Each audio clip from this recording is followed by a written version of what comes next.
This is Jennifer Mee in the Pinellas County Justice Center. At 19 years old, she was arrested on charges of first-degree murder. But this wasn't the first time Mee grabbed the public's attention. When she was 15 years old, she gained international fame when she developed a case of uncontrollable hiccups.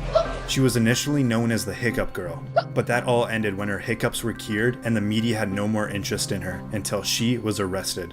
Mee was accused of setting up a robbery with victims she had met online. She had reportedly recruited Lamont Newton, her boyfriend at the time, and another friend, LaRon Rayford, to help rob victims. Mee met up with a 22-year-old man she encountered online. She lured the man to a vacant home, and her two friends robbed and shot the man, which killed him. They got $50 for the robbery and murder. Mee, Rayford, and Newton all lived together and were arrested within hours of the crime. When Mee had first gone arrested, she was in jail and she had a phone call with her mother where she admitted to her involvement, and the conversation ended up being recorded. This call may be recorded or monitored. I have a free call from Jennifer Mee, an inmate at Pinellas County Jail. I got charged for murder in the first degree. Charged for murder in the first degree? Yes, sir. What charges and who did you kill? I didn't do nothing. I was just there at the wrong time, at the wrong place. Hello? Hi, Mama. Hello, Jennifer. What's going on? I'm in jail Why are you in jail? from murder in the first degree. Who'd you kill? I ain't killed nobody. Because I set everything up. It all went wrong, Mama. The jury returned a guilty verdict, and Mee was found guilty of first-degree murder. We, the jury, find the defendant is guilty of murder in the first degree as charged. And now the judge will hand down the sentence. Why don't you go to the podium, please? The jury having found you guilty of murder in the first degree, Miss Mee, I will adjudicate you guilty and sentence you to life in prison without parole. I'm ordering the 550 standard fines and court costs. You have 30 days to appeal. Okay? Her co-defendants, Rayford and Newton, were also convicted of first-degree felony murder and were sentenced to life in prison. This is Dylan Shoemaker. In a Buffalo, New York courthouse, he's at his sentencing after being convicted of second-degree murder. At age 16, Shoemaker was babysitting his girlfriend's child when she went to work that evening. He was inside a Springville home that he shared with his parents. Later that evening, Shoemaker beat the 23-month-old child, and a result of his injuries, that young child died. Dylan Shoemaker would later be arrested and charged with the murder of the toddler along with child abuse charges. Mind your own business. Shoemaker was reportedly trying to get the child to stop crying, and he never wanted to hurt the child or for him to die. But the jurors didn't buy it, and Shoemaker was convicted of second-degree murder. Now, watch closely as Shoemaker enters the courtroom. Before he could even get set up behind the defense table, he starts crying and telling everyone how sorry he is. I didn't mean to kill Austin. Ashley, I really didn't. I really think I did that. I didn't mean to hurt him. When Shoemaker was awaiting his trial, he had a phone call with his mother, and the conversation ended up being recorded. Now, listen to the judge on what Shoemaker said to his mother. In a phone call to your mother from the holding center, you stated, and I got a quote from the court reporter, "I am a 16-year-old blonde. Probably all I have to do is cry in front of the jury, and they're going to feel sorry for me." I can't take back what was done. I wish I could. I would give my life for Austin. Shoemaker was later sentenced to the maximum punishment. That you be sentenced to an indeterminate term of imprisonment, which will have a maximum of life. The court hereby imposes a minimum sentence of 25 years. But that sentence was later modified to 18 years to life.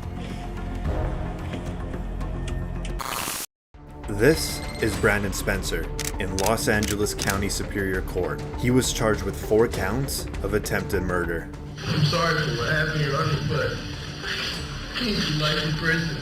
On a Halloween night, 19-year-old Spencer attended a crowded party on the University of Southern California campus in Los Angeles. Suddenly, gunshots went off, and it was mayhem. Everyone scattered. Some ran in fear, and others hid. Reportedly, Spencer also ran, but he was stopped in a parking lot half a mile away, where he got picked up by the LAPD for questioning. A couple days later, he was charged with 4 counts of attempted murder. 4 people were injured, but fortunately, no one died.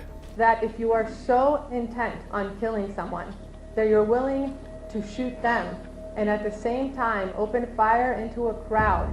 Prosecutors argued during the trial the shooting was a result of a feud between Spencer and a rival gang member, and that he was a documented, well-known gang member himself. I'm not a bad person, but I made mistakes. But I'm not just some gangbanger that you tried to portray me as. Spencer maintained his innocence throughout the trial, but the jury didn't agree. Nearly 50 family members and friends packed the courtroom. As the judge read the sentence, sheriff deputies had to restrain Spencer as he banged his head on the defense table. Penal Code Section 12022.53D. This is to be concurrent. Reportedly, Brandon was sentenced to 40 years to life for 4 counts of attempted murder. This is Martise Fuller in Kenosha County, Wisconsin. On trial, he's accused of killing his ex-girlfriend and attempting to kill her mother. Reportedly, 15-year-old Martise Fuller broke into his ex-girlfriend's house armed with a handgun. When his ex-girlfriend was listening to music in her bedroom, she was shot and killed. After hearing gunshots, the mother emerged from her bedroom and came face to face with the shooter, and she was shot twice. The mother would survive the shooting and identify Martise Fuller to the police. Fuller pleaded not guilty, but the jurors disagreed. We, the jury, find the defendant guilty of first-degree intentional homicide. After the jury found Fuller guilty on 3 counts, he showed what appeared to be emotion for the first time on trial. During Fuller's sentencing, he continued to maintain that he is innocent, and moments before he is sent to prison for the rest of his life, he put together a statement for the courtroom. Judge, Mr. Fuller's prepared a statement that he asked that I read on his behalf. Okay. Martise writes, I wanted to write this giving my sincerest apologies to this family I once shared time and love with. Truthfully, I am sorry about the pain you've all suffered through, but more importantly, the loss of my ex-girlfriend Kaylee, that I loved too. But I have to continue to stand innocent because I am. And I hope you all can eventually see in your hearts that I am not the person the media has made me out to be. Now, the judge will deliver the sentence. I don't have any ability to trust that you will never commit these acts again. So in the interest of protecting the public, acknowledging the seriousness of these acts, the court orders that on count 1, you are sentenced to life in prison without eligibility for extended supervision. As Fuller is being sentenced to spend the rest of his life behind bars, it appears he's completely unfazed.